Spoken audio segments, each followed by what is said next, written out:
Now, this video is not to encourage people to over pursue someone who isn't really showing interest. It's to help you understand that sometimes people self-sabotage.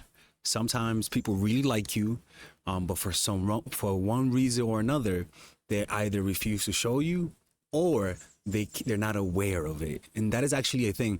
One of the reasons, actually, to go quickly, is called alexithymia. It's it's a lack of ability to be aware of your own emotion. It's like when you're colorblind, but rather than that, you are emotionally blind, where you're not aware of what you feel, right? But that's more of like a neuro, like a disorder, I think, right? That is a disorder. It is mostly for guys. But today I'm gonna talk about what are the reasons that people can actually like you, but they won't show it. Okay. Now, naturally, if somebody is not aware of how they if they like you or not, sometimes just silence and walking away makes them remember. Okay.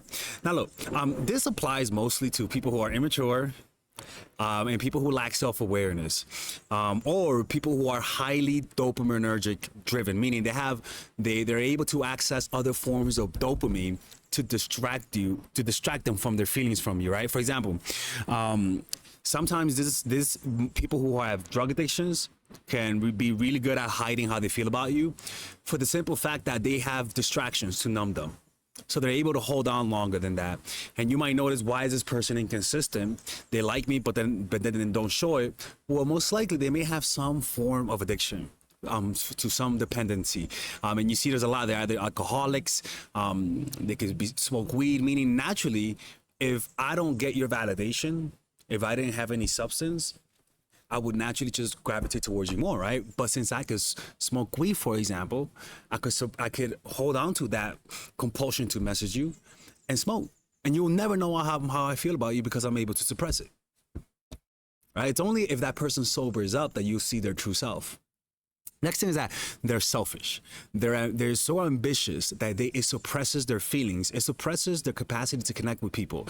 It's like the father who's really ambitious, and so they don't really express emotion because they do love them. He does love their kids, but they're so obsessed with their goals that they don't make it a priority to show it to you. Or sometimes you're just so selfish. You're only worried about money. You're only worried about power, that you put aside the people close to you. You put aside relationships. So you'll be that person who has a lot of money but doesn't hang out with their friends that much, right? Because you're working all the time, right? And so this is why highly ambitious people, as good as they are outside looking in, they could be a little toxic. They're also stuck in the past. It could be that they're in love with someone who's toxic, meaning a codependency or even a trauma bond, where they do like you, they do know you're better for them, but they're stuck with someone who hurt them, somebody who cheated on them. And so there's so much ego involved, so much pettiness involved, that they can't let go of that person. The next thing is that you are too present, right? This is where you're doing it wrong, where you don't give them space. You don't know how to pull away. You don't know how to play the game, pretty much. And sometimes when you don't know how to play the game, you also don't know how to choose people wisely, right? You choose off of emotion and not off of rationality. If that's the case, you have to learn how to give people space. I mean, it's pretty much that simple.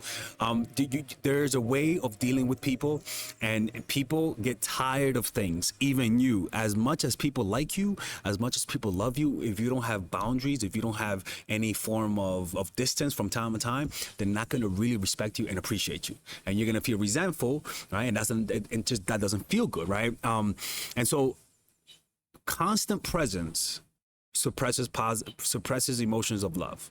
All right, like, you know that saying that love doesn't die love dies of indigestion, too much of it. So you got to learn how to not give it so much, so consistently and so intensely, and that comes down to self-control. That pretty much comes down to you having the capacity to control your emotions. If you don't have the capacity to control your emotions, you're not going to be able to deal with the anxiety of giving them space. The next thing is that sometimes they can't express it.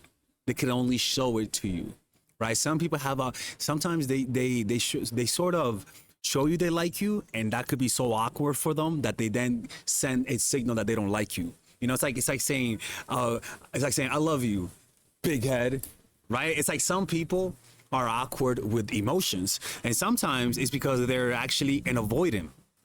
right? They're avoidance. So they may not tell you they love you, right? They may not show it, but they do it with their actions, right? They make you feel validated through their actions, but not through their words, right? And also, sometimes people can only love those who don't love them back. Some people are only in love with phantoms, not real people. They think they do, but as soon as that person that they love doesn't starts loving them back, they'll self-sabotage and they'll pull away. That shit happens. And if this is, and if you encounter that situation from someone, get away from them. For the reason being is that these people are reliving their traumas and they haven't healed. And so the tape hasn't stopped in their minds. And so they keep recreating, they'll love you as long as you don't love them back. Love them back, it feels awkward from them and they pull away. And it's important to recognize this, man, because this is really confusing. This is why some people have, died, killed themselves in the past, right? Remember, people, back in the days, people used to kill themselves for this shit, man. Like, they used to kill themselves for lost love. And that's usually because they just don't understand human nature. If they did understand human nature, not so many people would have died. Like, it's crazy. Like, when you look back at stories from back then, like, it's insane how many people will kill themselves because of lovers. Right? It's kind of shocking, man. It's insane, man. Anyways, man, let me know what you guys think about this video. If you guys want to work with me one-on-one, go to myfootattraction.org. Take care. Do you give off Terminator vibes because you're so masculine? Or do you give off nice girl, creepy, and needy vibes because you're just too feminine? The problem is that both sides suffer greatly in their business life, relationships life, and friendships with family and friends. And if you don't know how to fix that, you will repeat the same pattern your whole life and never escape. Well, guess what? I have a course for you, and it's called The Feminine Woman.